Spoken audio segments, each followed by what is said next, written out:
बरसगीर की मारूफ गुलकारा सुरों की मलिका लता मंगेशकर 92 बरस की उम्र में चल बसी। लता कोरोना का शिकार और मुंबई के अस्पताल के ICU में जेर इलाज थीं।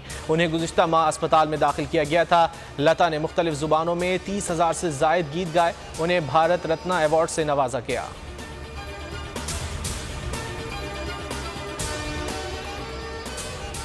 लता मंगेशकर का इंतकाल मौसीकी के एक अहद का खात्मा है। फवाद चौधरी का ट्वीट लिखा, लता जी ने अशरों तक सुर की दुनिया पर हुकूमत की। उनकी आवाज़ का जादू रहती दुनिया तक रहेगा। जहां जहां उर्दू बोली और समझी जाती है वहां लता मंगेशकर को अलविदा कहने वालों का हुजूम है।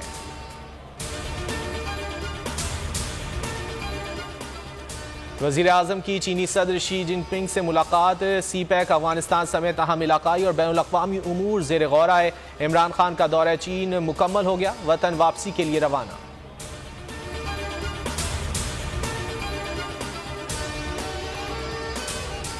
मुल्क में कोरोना ने मजीद 30 जिंदगियां निगल ली। अमवात 29,478 हो गई।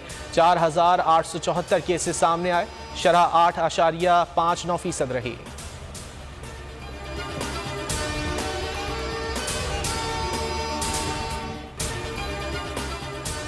हब गडानी मोड़ पर बस खाई में जा गिरी। 37 हिंदू यात्री जख्मी, 13 जख्मी। कराची सिविल अस्पताल मुंतकिल। बस बलोचिस्तान से कराची आ रही थी।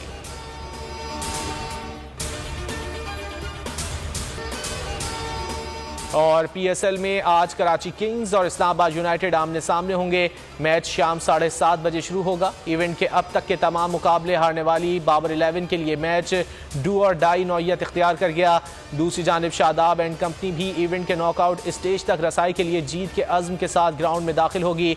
हर मैच पर जानदार तबसरा जावेद मियादाद के साथ सिर्फ बोल न्यूज़ पर।